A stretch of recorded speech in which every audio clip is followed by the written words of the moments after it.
معاشرتی برائیوں کا ذکر فرمایا ہے، جس میں اللہ تعالیٰ نے فرمایا ہے کہ ٹھٹھا نہ کرو ایک دوسرے کو، یعنی مذاق نہ ایک دوسرے کا اڑاؤ۔ مذاق کن باتوں پہ اڑایا جاتا ہے؟ شکل و صورت پہ اڑایا جاتا ہے، قد و قامت پہ اڑایا جاتا ہے، اور بات کرنے کے سٹائل پہ اڑایا جاتا ہے، کپڑوں پہ اڑایا جاتا ہے۔ یہ ساری چیزیں جو ہے نا وہ نہ تو ہم اپنی شکل خود بناتے ہیں، نہ اپنا قد خود بناتے ہیں، نہ ہم جو ہے نا ایک چیز ہم خود پہنتے ہیں وہ ہے کپڑے، اور پاکستان میں میچنگ کپڑے اور یہ چیزیں بہت زیادہ پیک پر ہیں کہ اگر آپ نے سلیکشن سے کپڑے نہ پہنے ہوں تو آپ کو ریجیکشن کا سامنا کرنا پڑتا ہے، اور آپ جو ہے نا آپ کو کوئی اچھا سمجھتا ہی نہیں ہے، بلکہ وہ یہ کہتے ہیں جی اسے کپڑے پہننے کی تمیز ہی نہیں ہے، کیونکہ پاکستانیوں کا سارا زور صرف انہی باتوں پہ آج تک نکلا ہے، اور انہوں نے اسی وجہ سے سلو ترقی کی ہے، کیونکہ وہ انہی باتوں کے پیچھے پڑے رہے ہیں۔ اور دوسرا اللہ تعالیٰ نے جو فرمایا عیب نہ لگاؤ اور ایک دوسرے کے نام نہ ڈالو چڑھانے کے لیے، یعنی کہ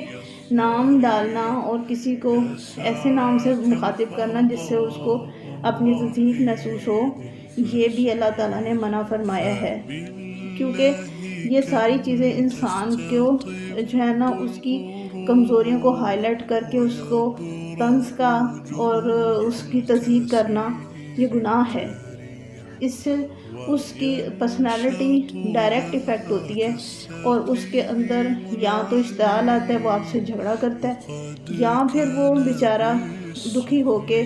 اس کا اتنا دل دکھ جاتا ہے کہ وہ اپنے آپ کو کمتر سمجھنے لگتا ہے۔ تو یہ دونوں چیزیں جو ہیں نا کسی میں پیدا کرنے والے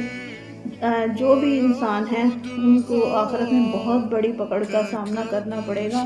اسی لیے ہمیں چاہیے ہم اپنی اخلاقی برائیوں کو ٹھیک کریں، کیونکہ نہ تو ہم خود پیدا کیے گئے ہیں، نہ ہم نے اپنی شکل و صورت بنائی ہے، ہم اللہ تعالیٰ کا ایک اسکیچ ہے اور اللہ تعالیٰ کی تصویر ہیں،